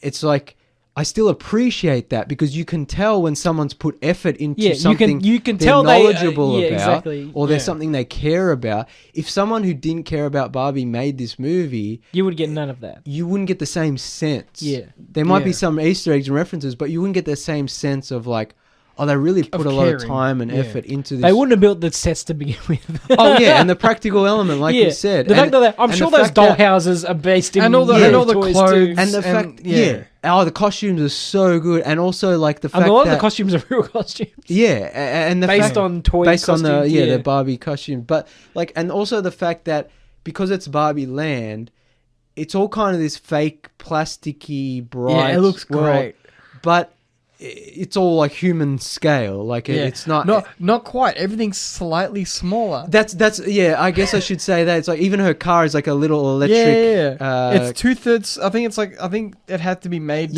for like to be like there's some scale they used for it. Yeah, where everything's slightly smaller than Margot Robbie. It is because the Barbie house was never actually as big as like, and the Barbie car was never but it's just like it doesn't feel. I don't know what the word I'm looking for. It feels like it's a Toyland, but it doesn't feel... It's they fabricated. They really built a Toyland. They really built it so it doesn't look all CGI and fake, and also... It looks fake in the right way. Exactly. Yeah, or fake in... It's like that tangible quality. It has someone compared it to Toy Story. It's like... It's like they're making... It's like if Toy Story was made using real sets. You know what I mean? It's got this whole thing where it's like, yes, we all know that the Barbies aren't real, they're toys. But because it's using actors, they still manage to capture that Toy Story-ness, even though it's real people on real sets. Like, speaking of Toy Story, there's like a lot of Barbie, like, is similar to Toy Story 2, in where you have this element of, like, what happens when toys are discarded and no longer, and the kids get old enough that they don't really want to play anymore, and, like, where your imagination kind of fades, or... and the real world starts to encroach upon your childhood view of things. There's a lot of that in this movie where Barbie, like I said, comes out of Barbie Land, which is everything's perfect and Barbie's run everything and feminism has saved the world. And she goes to the real world and she realizes that nothing's been fixed. Patriarchy. Yeah, not in the real world. Yeah, no. The teenage girl calls Barbie a fascist and says, you've set women's rights back 50 years. Like, this is all your fault. Yeah. And so, like we were saying earlier, the movie both criticizes Barbie for her ridiculous body image standards, it's the corporateness of it all. I mean, little girls play with Barbies. They don't play with G.I. Joes. It's the blonde, white, thin Barbie. The bimbo. It's like the blonde bimbo, but who's also a scientist and and so like she's but that's good, isn't it? And it's always the beauty standard. Yeah. And that's the movie deals with that really well, where it's like both these things are true. It's just like, yes, Barbie's creator had some problematic parts, and yes, Barbie can be a problematic figure, an icon, but also here's the joy and the importance she has brought since the 50s, and now this movie reinterprets it for a new generation. In a very positive... I would say this movie is a masterclass in marketing, because I guarantee you that if Barbies are going through the roof right now, people are buying the toys. I think Barbie's always been popular. Yeah, obviously, but with this movie, obviously toys in the last 10 or so years I'd say probably... Ken dolls are probably... Ken dolls, I'd buy a Ryan Gosling action doll, action figure. Action figure. I don't play with dolls. I'll get a Ken doll only if it comes with a little drive. Hot Toys, they make those really realistic 12-inch figures. I bet you can get a drive Ryan Gosling figure. The scorpion. Yeah. I think it's interesting, right? Because this film elevates Barbie, like, you know what I mean? Like it cherishes the franchise, but it also kind of makes Barbie like the toys, not the characters in the film, but it makes it sound vacuous. Like when she goes to the real world, and they're like, okay, you're pretty, but you don't mean anything anymore. To like the modern critique, modern feminism, little girls, Barbie's become this vacuous thing. It's like, so what? You can buy a Barbie doll who's a doctor.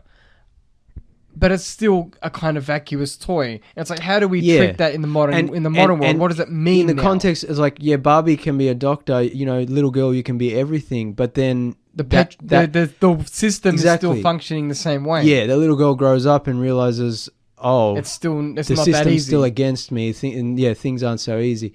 And that's why, like, I do like, the marketing in the movie has been pretty good, where it's like, if you love Barbie, you'll like this movie. If you hate Barbie, you'll like this movie. Yeah. I think it's definitely true of like, it's both, like we just said, like, it's both honoring Barbie's legacy and, has a lot of Easter eggs and stuff, but also is not afraid to go, hey, critically look at it. Yeah, Barbie's kind of awful in a lot of ways.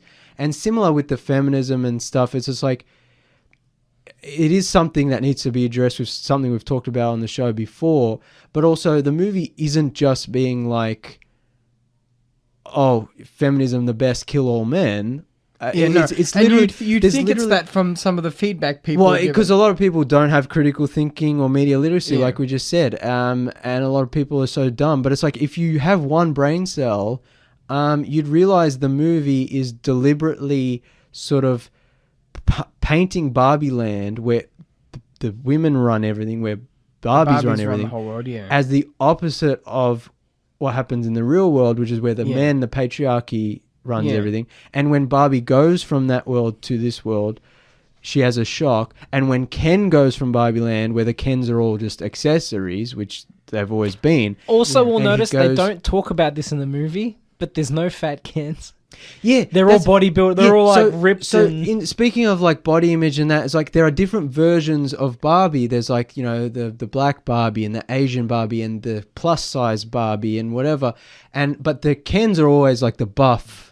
They're like Adonises. Skinny. Yeah. So it's just like there was an effort for girls to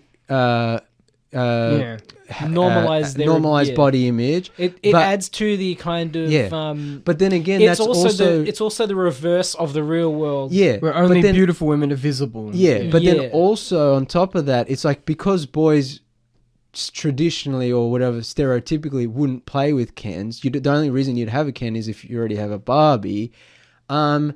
And so it's just like, well, body image for men, it doesn't matter changing the Ken to a plus size Ken because the boys aren't going to engage with it. And anyway, but when Ken comes to the real world and realizes that the patriarchy, men run everything, he's like, oh, this is awesome. I'm going to take this back to... And so it's just like, it's an obvious, very obvious... it's not hard to understand at all. Yeah, it's criticizing. To a lot of people, I think it is, but it shouldn't. Most people are dumb. But it's obviously saying, look, any kind of inequality between genders or races or whatever is bad because if one has power over the other, it's gonna tear things apart. And what we have to do is be on the same level. This is real equality. One of the issues, I think, and this is more to do with people on the right of the political spectrum. You know, they're not really that great at engaging with art. People on the right, they think equality means the arbitrary. Arbitrary is the word. I got there and then. I think scoring movies with numbers or percentages or stars is arbitrary. What does it mean? 8 to 10 is really like incredible, but like 6 to context is important. But then based on what? Then under 6 is like, what's the point of seeing the movie after that? So it's like. I don't base movies. Sorry, everyone. I got there in the end. It's been a tough few months / years. The thing about like storytelling, especially when you have a message like this, when you're discussing something social like feminism, patriarchy, and that type of thing, is what a lot of these people on the right don't understand is that when you're telling a story, sometimes it helps to exaggerate a point. Right? Yeah. So when we talk about patriarchy in the film, well, they talk about patriarchy in the film, right? In Barbie Land, all the women run everything with essentially an iron fist. Yeah. Kens are off to the side. Now, in the real world, it's not as black and white as saying men run 100% of society all the time. Yeah. We understand that, you know, there are some countries in the world where have female cabinets and female prime ministers, and there are businesses which are female-led and whatever. So it's like in the real world, it's not men run everything. Patriarchy still exists in the real world. Yeah. But it's not as heavy-handed as matriarchy is in the Barbie land. But because we're telling a story, we have to convey our point as succinctly as possible. So we'll say patriarchy is a problem. Yeah. It is a problem. But a lot of these hard right people interpret this film as saying men are all bad. When in reality... I would argue Ken is probably the most sympathetic figure in the film. Because you can understand where he's... Ferrera's character, obviously. Yeah, you can understand where his anger is coming from. He also and we've talked about it with young men don't have an outlet, don't have a mentor. And that's what Ken symbolizes. Yeah. So it's like you look at Ken and Ken falls down the kind of alt-right rabbit hole, so to speak, without their actually saying that because he's been told certain things, he's been treated a certain way. Yeah, it's interesting. He has no agency in his own life. Well, it's funny because he also has no context for what patriarchy actually is. Yeah. So when he enters the real world, he's blown away when a woman asks him for the time. And in Barbie Land, like they don't talk to Ken's really. They even say, it's like, where Barbie has a dream house, where does Ken live? Nobody knows because no one cares. Like Ken is just an accessory for Barbie. So when he returns with this newfound sense of agency to Barbie Land, people are inferring that they're going to be ruining the world with patriarchy like they have done in the real world, you know, in quotation marks. And what ends up happening instead is it's just kind of like a long bro party when the Kens understand that actually they can do things that they might want to enjoy as well. They're not just accessories to Barbie. Yeah. And also it's just sorry James, it's also just kind of hilarious because they're obsessed with horses for some reason. Yeah. And it's just perfect because it's their version of toxic masculinity isn't like beating women or being particularly mean. It's we're gonna listen to rock music like the one song. Yeah. And we're gonna work out. We're gonna work out and we're gonna watch movies with horses. Let me play my guitar at you. Yeah. Although I do find it fascinating that the only song they seem to enjoy and the only song they know is a song about a man being trapped in a relationship. Push you around. Yeah, but that's what's so funny about it. It's because it's a song about a man being trapped in a relationship he's not comfortable in. Yeah. And but like, it's also told, whether the Kens know that or not. Exactly, but it's also told in a way where it's just like Ken was technically in this abusive relationship with Barbie, even though she didn't really intend or understand how to like abuse him. And now the tables are turned. Now all the Kens have the power, and they're mistreating the Barbies. Yeah, and it's just like, well, it's the same. You're doing the same thing. Exactly. So the song works on multiple levels, which is why it's so funny. Although I love that scene where he goes, "It's boys' night." Because she shuts him down. Because she shuts him down at the start. So it's girls' night. He's like, it's always girls' night. Every night. And he's like, isn't it great? Yeah. And it's like, and then he gets the house, his Mojo Dojo Casa house. And he's just like, well, it's boys' night now. So and that's the thing. It's not only about like the world and how the system's set up and feminism and whatever. It's also about relationships and how if one partner has more power than the other, then you can't be in a relationship with that person. It's about empathy. Empathy and also codependency. Like Ken is so obsessed with Barbie just even looking his way and getting so jealous if she even talks to another Ken.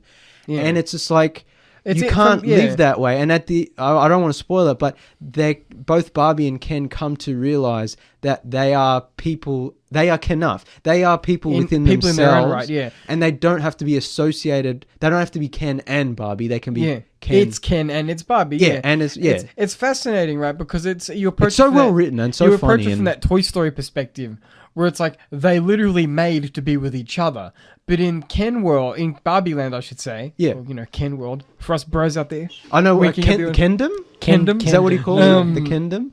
Yeah, it's like in this magical world where Barbies and Kens are real, they kind of want to exist independently, even though they're made for each other. So there's this dichotomy where Barbie's her own. Barbie's the main. She's the main figure. That's the other Ken thing. is her accessory, but he also has this longing to be something more. That's the other thing. If you halve people into women on this side, men on this side, it's like obviously you're gonna tribalize it, and it's gonna be like us versus them instead of everyone living equally together.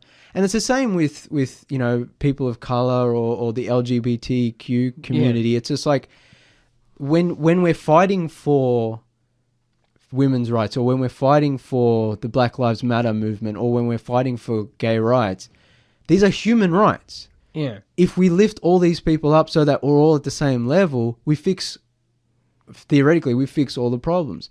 We're not trying to make one better than the other, because if you do, you end up with a Barbie Land Kendom situation where people will take advantage of their power and will use that power over others.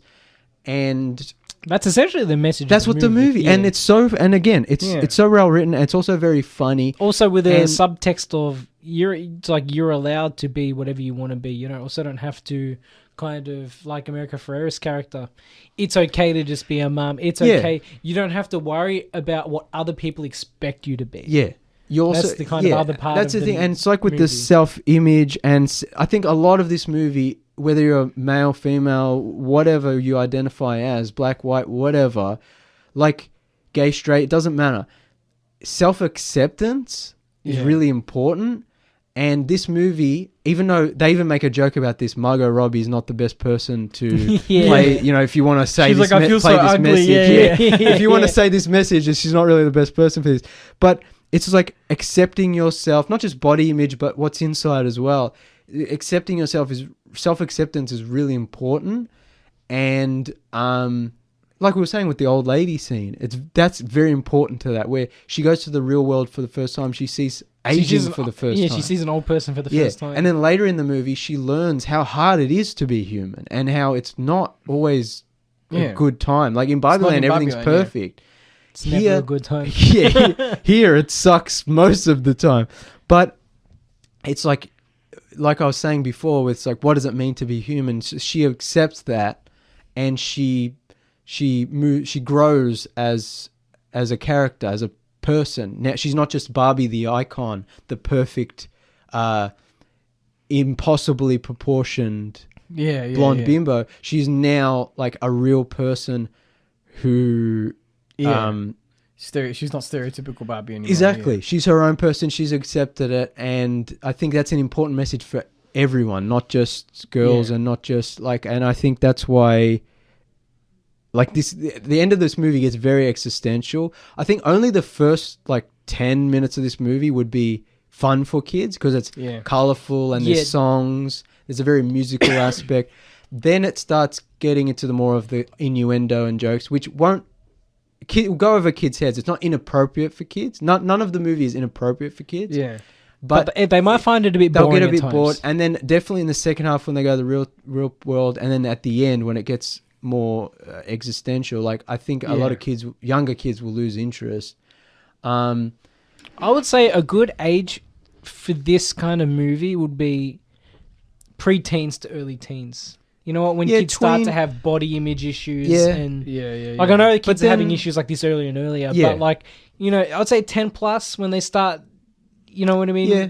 When they're exposed to all the things on the internet. But about I also how they think, like we were just saying, I think doesn't matter how old you are or, you know, how you identify or whatever. Everyone can get something out of this movie. Oh, yeah. And everyone should appreciate the message. You get the most out of it when you can understand those messages. 100%. Yeah. Like I was saying, is what a lot of people have been, you know, doing the Barbie memes and the Oppenheimer memes and the Barbenheimer memes. But a lot of people, because of how existential it gets, my friend's been sending me all these Barbie memes, and one of them was, you know, the End of Evangelion, where it gets really existential, and the main character Shinji is like all inside his own head, just hating himself. People have like put the end of Barbie, and it's like the Evangelion poster. It's like I've seen that. I'm like, the end of this movie is like End of Evangelion. It's like it gets very like Barbie's really inside her head, and there's this white void, and it's just like, what is it? Being human is kind of awful. Are you sure you want to do this, Barbie? There's also posters of Barbie walking towards her car, but it's like Akira. Yeah, I've seen that. Yeah. Also,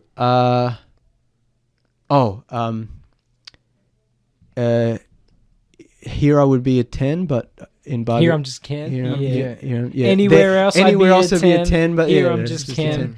So I was just saying, there's a musical aspect to it. Yeah. And, the Grease references. Yeah. Even the dance where there's the beach war. Wild spoilers. So the start of the movie, the movie's not a musical, but the start of the movie has music that kind of, and the lyrics reference kind of Barbie's feelings and what's going on. And it's very funny. And then the movie goes on, and there's musical elements to it, but it's not very much. And also, like I said, Greta Gerwig was very inspired by and took influence from like 1950s musicals and stuff like that. And so there's, especially visually, there's that kind of aspect. But then towards the end, it goes like full Grease, like dance scene, like Grease Lightning, like they're all dressed in black with the pink socks. Yeah, the Kens have like a dance, and they're off. like Danny Zuko. Attire. And I was just like, so good. And also, I think there's an element of John Travolta's performance in Grease in Ken Ryan Gosling's 100% performance. The way he does the laugh a couple of times. It's just like, okay, he's definitely he steals the everyone's great. Like Oppenheimer, there's a lot of great cast members, and they all do great. The Barbies and the Kens and the real world people, all great. But shout out to Michael Cera. Also, Alan. Alan, he was Ken's friend. His big selling point was that all of Ken's clothes fit him. And he's an interesting, especially if you're seeing it from a male perspective. I mean, it'd be good if we had a female perspective in the room, but from our perspective, it's also interesting of like, he's kind of stuck in between where he's like, he's not all the way a Ken, but he's not a Barbie, and he's the only Alan there, because after Alan they kind of because no one played with him, so they discontinued him, and so it's like he kind of sympathizizes with the Barbies. I mean, it's interesting because and he's like, I don't want to be a toxic masculinity. That whole thing is also a message on toxic masculinity. It's just like, toxic masculinity is the preferred Ken, right? Yeah. It's you like, don't have you've got to be your a big Alan, muscly, Yeah, but you've got your Alan, but that was a failure. Yeah. You know what I mean? Alan's a failure by not being toxic. Even like I and just not said, being a big macho buff. Even if, like I just said, probably only girls will play with Ken just to have an accessory to Barbie, but no one wants normal Ken. Yeah, the only non-Adonis is Alan, and no one wanted Alan. Yeah, exactly. Yeah. So there's a message in there. Is an important message, not just for girls' body image, but for boys' body image. It's that kind of double standard that's under the surface. Yeah, and the way you should act as a man, like you don't have to be big, muscly, tough guy. Just like Alan as a woman, kicks the most ass in the movie. Yes. I'll just say, yeah, and You know what I mean? just like as a woman, you don't have to be the pretty kind of makeup heavy. Like You don't have to be stereotypical Barbie. Yes, exactly. You don't have to look like Margot Robbie. Yeah, which we could only hope we all looked that good. But also, speaking of he kicks them ass. There's like a lot of like Matrix references in Barbie, and so I feel like again, some of the film bros will be like, "Ha Matrix," but I'm like, the movie makes sense. He's doing it. Greta Gerwig is doing it for a reason. Not only is it a funny reference, but it's just like the kind of underneath the yeah. I would have liked. There is a scene where they're running through some cubicles in an office, and it's kind of like Matrix. I would have liked a bit like of a wider, kind of bigger angle where you see the. I don't know how much this movie cost and how quickly they shot it, but I would have liked a bit more scale to that scene, and I would have liked maybe the car chase scene where maybe Barbie has to drive, but she's never driven before, which I know is a trope in a lot of movies, but I thought it would have been funny because she's such a great driver in Barbie Land because she just has to drive that. They would have come in there. See, I understand where you're coming from, but there would have been a women driving aspect to it. Yeah. But I wasn't coming from that. I was saying it's I know where you're coming from. It's harder. She thinks everything's easy, but it's hard enough to be human in the real world, and now you have these machines that go 100 miles an hour. And But I think people would have taken the wrong message. True. But those are very small nitpicks in what otherwise is a 10 out of 10 best movie. Yeah. Like both Barbie, Oppenheimer, 10 out of 10 best movie. It's a good double feature, and they are kind of relevant. They have similar messaging. Funnily enough. Yeah. And like we said at the start of the show, both great filmmakers, great writers, doing kind of big studio films, but also getting kind of control where they can do what they kind of want. I was reading a headline. This is it's on track to make over $1 billion. Yeah, it's huge. Which is the largest female kind of driven, female directed movie. She will be on the top of the list, which is very interesting. Greta Gerwig. Yeah, there you go. Man, I mean, we've always been Greta Gerwig stans on the show, but I mean, here's to Greta Gerwig's astronomical career. Yeah, I mean, after like when they announced Barbie, I was like, can she pull it off? Even as much as I have faith. Bombeck might end up riding her coattails. Yeah, it's swapped. Yeah. Will she give Noah a little bit of money for his next film? I'll get you out of this Netflix deal. Don't worry, honey. Yeah. He's showing her the scripts he wants to make, and she's standing over like Hera in Can I make this one? Yeah. She's the real Barbie in Barbie Land, like running everything, and he's the kid, and he's just the side piece. Hey, Greta, now. Look, I made this script. He was the big director. Now she's the big director. I mean, she's great, and her movies, she's 3 for 3 in her feature films as a director, and like. Did you watch Little Women? Yes, it's really good. Really good. Yeah. I can't wait to see what she does next. It's going to be very interesting. I hope they don't force her to make Barbie 2. That would be a big mistake, especially the way this movie ends. It alone, and the way it's like this is a very self-contained. Unfortunately, from a corporate level, I think they're probably going to push it. Which again, they talk about in the movie of like this, capitalistic male-driven. They might be able to get away with a Ken film.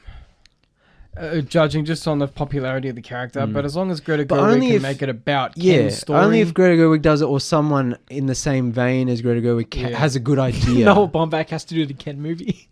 I would not be opposed to that. No, But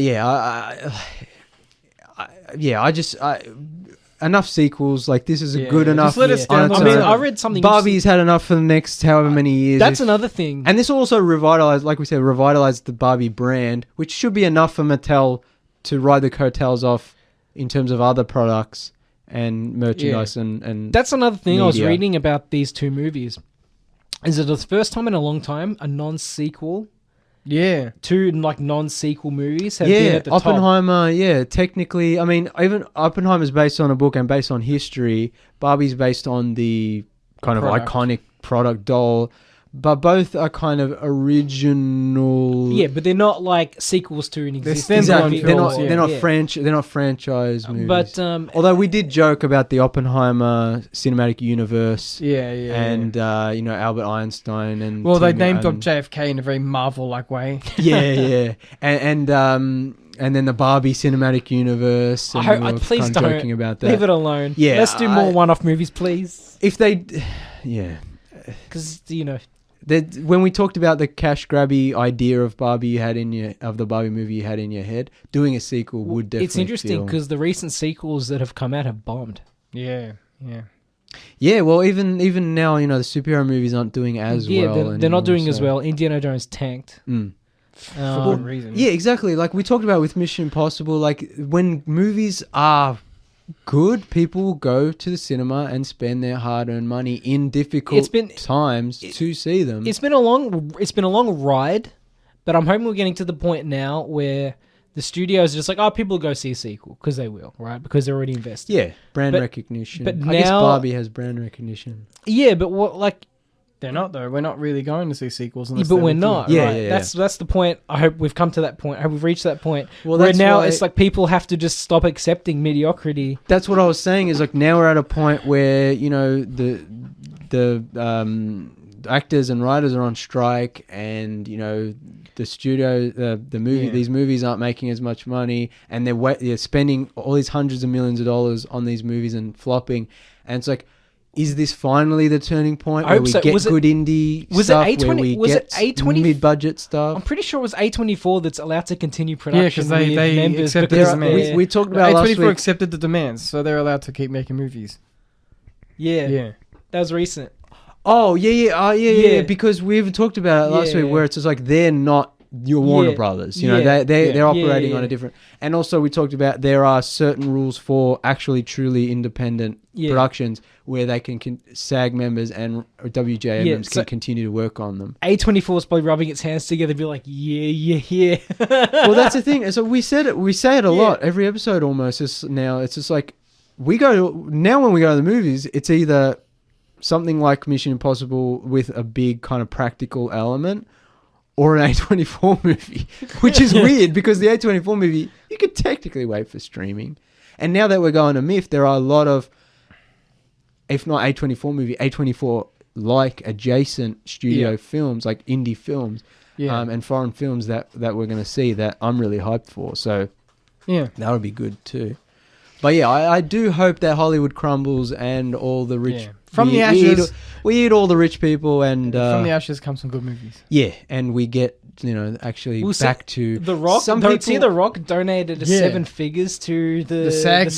Thank you, Rock. We talk a lot of crap about you, but we do appreciate that. It's interesting in the people were saying in the context, it's also not surprising because the wrestling industry is famous for stiffing their ass. Famous for they're a Hollywood. Contracted. They're Hollywood-esque in their accounting.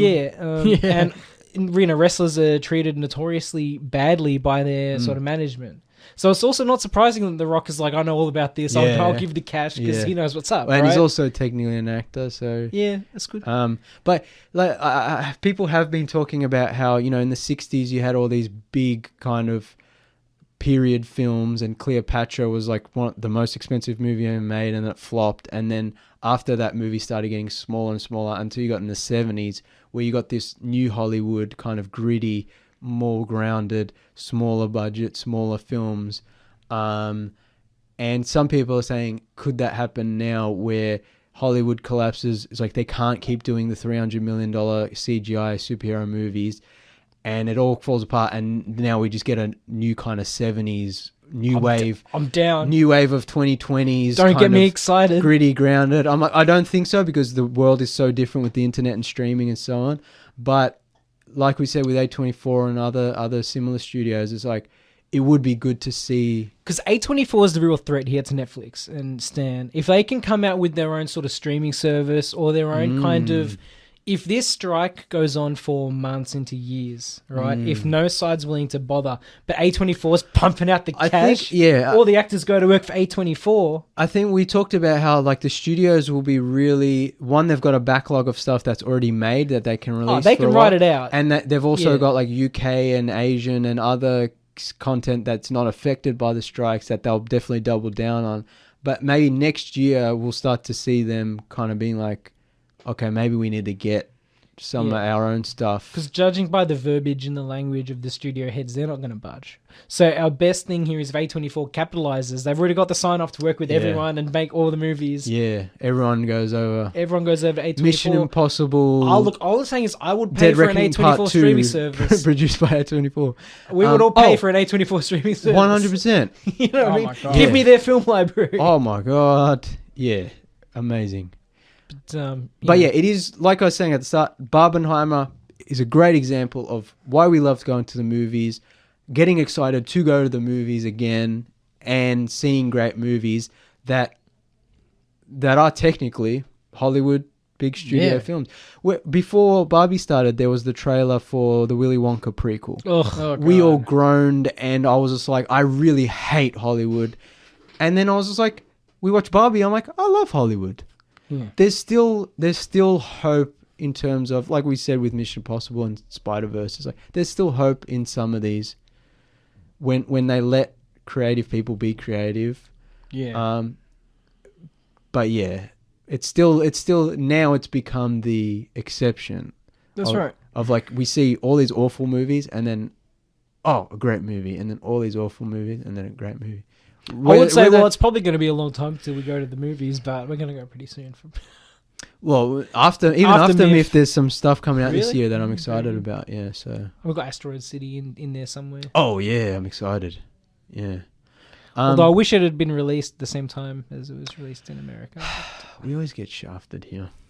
Except for Mission Impossible, where it came out first. Yeah. All right, we've been going for so long. Let's finish up. This is probably the longest episode in quite a long time. It's been a while, yeah. I mean, it's good to talk about two great movies and a kind of cinematic phenomena that doesn't happen that often. Yeah. Callum's falling asleep in the Callum's falling asleep. I'm a bit hungry. But yeah, so make sure you are following us on Threads, Instagram, mainly and Instagram. And also Facebook, if you're so inclined, at Tuesday Review AU. We're all in on the Zuck. Unfortunately, yeah. Hail our reptilian overlord. But we went the whole show and didn't even talk about UFOs and Oppenheimer. I wanted to. Yeah. We weren't going beyond the scope of this episode. Yeah. Make sure you're following us, because not only will we have announcements as to when we're going on hiatus for MIF, but we'll also hopefully be posting more during MIF about what's going on with us. Also, in between all that, we may even try and get a selfie with Ross Coulthard for our Alien episode listeners. That'll have to be a bonus episode. We've got a bonus UFO episode that we've got one in the yet. bag, which we're waiting. Yeah. But yeah, so make sure you're following us, rate, review, and subscribe, and all that stuff to the podcast. And also next week will be a normal episode. We'll figure out what we're going to do with that after the show. And then after that, there'll be 2 weeks off while we're at MIF, and then we'll come back. But the socials will be probably pretty active during those 2 weeks. But yeah, keep an eye out, because we'll be keeping you informed about what's going on. Yeah. Thanks for listening, everyone. Thanks for listening. Please tell us your thoughts on Barbenheimer and anything else. Yeah, we'll be back next week. Adios, cousins.